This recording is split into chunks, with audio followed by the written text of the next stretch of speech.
USA Warrior Stories is a not-for-profit organization designed to record, archive, and share videos of veterans' stories, to help veterans make a connection with one another and to help us all better understand their sacrifices for our freedoms.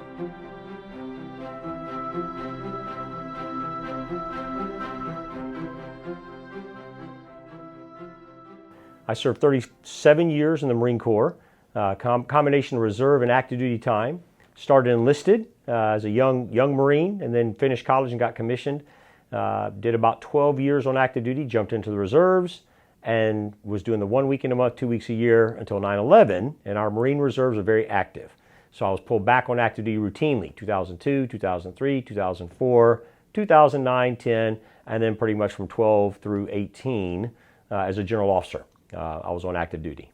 So in 2018, when I was wrapping up my last joint flag officer billet at Pacific Command, United States Pacific Command, currently known as the Indo-Pacific Command, I finished there in the spring of 2018, moved back home to Florida. I'm a Florida native and wanted to come back home to my state and continue to serve. I'm service-oriented.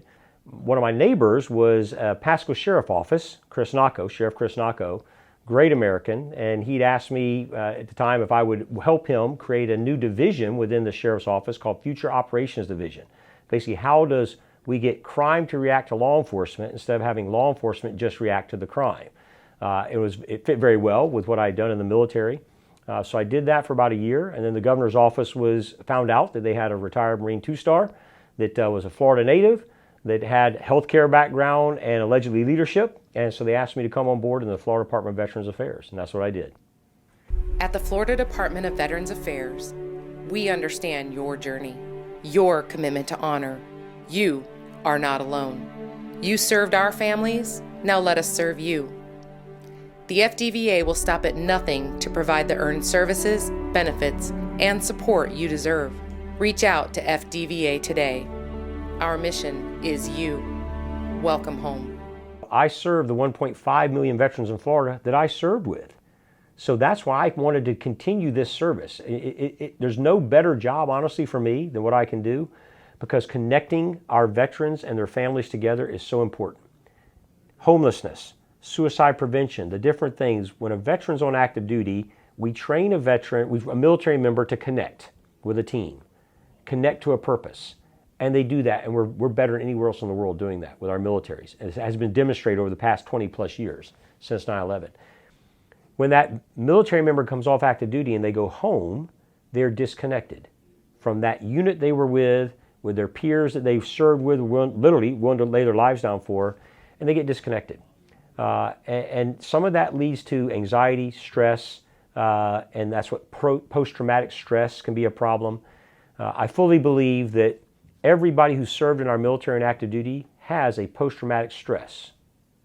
Some of it goes to a disorder, some of it doesn't. It's dealt with different ways with different people. So part of my passion with Florida Department of Veterans Affairs is to connect our service members back together so that they don't feel alone, they don't feel separated. And that's what we're doing with the Florida's Governor's Challenge that we do for suicide prevention.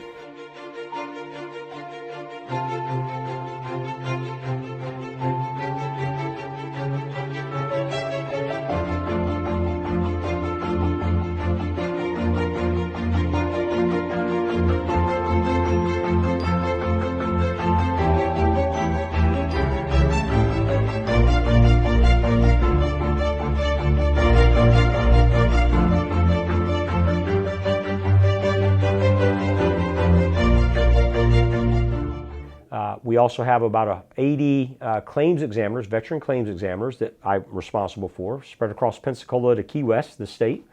We help veterans connect to their benefits they earn and deserve. Two of those groups of the 1.5 million veterans that really I want to do a better job of connecting them to the benefits they earned and deserve are Vietnam-era veterans. About 525,000 of our 1.5 million are Vietnam-era veterans. As a block, as a group, they are less connected to the benefits. The other group is female veterans, women veterans, less connected as a group, as a ratio to their benefits than other groups. They earned and deserve it. So I'm working hard to get them connected to their benefits, women veterans. They served us. It's an honor to now serve them. We're looking for CNAs, LPNs, RNs, and other healthcare professionals. We added 2 new nursing homes in the middle of COVID, so now we have 9, more than any other state in the nation that we manage and support. 120 bed facilities, taking care of our greatest generation of veterans. Those World War II veterans, Korean War veterans, and now even Vietnam era veterans, because that Vietnam era group is 65 to 85, is that group number. So some of them are going into nursing homes, and we have a passion for taking care of them and their families and supporting them. We do it very well, I think better than any other state, to the point that other states come and ask us, how are you running your nursing homes? How are you successful? How did you beat the COVID battle? How did you win the COVID war, which we did in our nursing homes? And we share our best practices with them.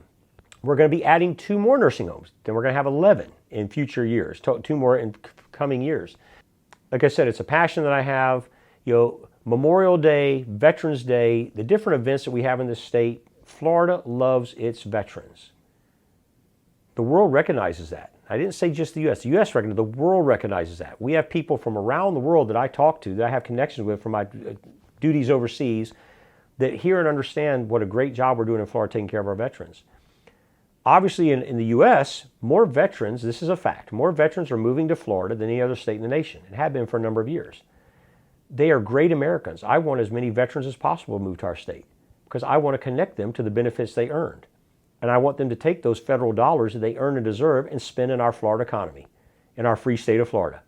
I love it, and that's what I do. So more veterans to Florida, we take care of them and their families. We connect them, things like Memorial Day. And Memorial Day is important to me because again, our son that passed away, he's buried in the Florida National Cemetery. Because as an incapacitated adult and my child, the VA allows him to be buried, and we have a set-aside grave that will be buried right beside him, my wife and I. So I'm very connected to the Florida National Cemetery and our veteran cemeteries. And a lot of people think of Memorial Day as a holiday, barbecue, springtime, and that's fine. That's fine.